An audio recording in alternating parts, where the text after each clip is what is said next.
علیکم ورحمۃ اللہ وبرکاتہ۔ حدیث پاک کا مفہوم ہے، علماء فرماتے ہیں کہ آقا نامدار حبیب کبریا حضرت محمد کریم صلی اللہ تبارک و تعالی علیہ وآلہ وسلم نے ارشاد فرمایا کہ جو لوگ نماز نہیں پڑھتے، میرا دل چاہتا ہے کہ لکڑی اکٹھیاں کرواؤں اور ان کے گھروں کو میں آگ لگا دوں۔ علماء فرماتے ہیں کہ نبی مکرم صلی اللہ تبارک و تعالی علیہ وآلہ وسلم نے ناراضگی اور جو ہے غصے کا اظہار فرمایا۔ رحمت للعالمین نبی بے نمازیوں کے بارے میں یہ فرمائیں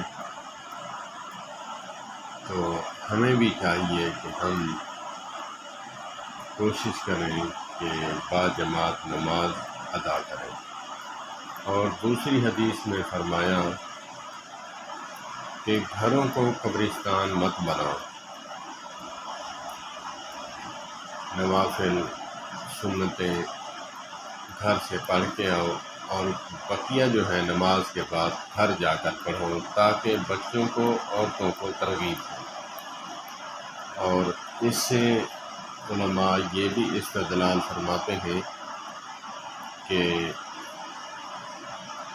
قرآن پاک کی تلاوت بھی کرو گھروں میں، گھروں کو قبرستان مت بناؤ، کیونکہ اس سے ثابت ہوا کہ قبرستان میں نہ قرآن پڑھنے کی اجازت ہے قبر پر، نہ جو ہے نماز پڑھنے کی اجازت ہے۔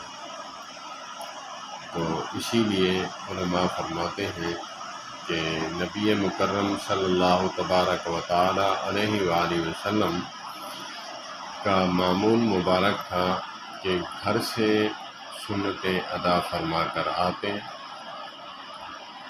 اور نماز کے بعد بقیہ سنتیں نوافل گھر جا کر ادا فرماتے۔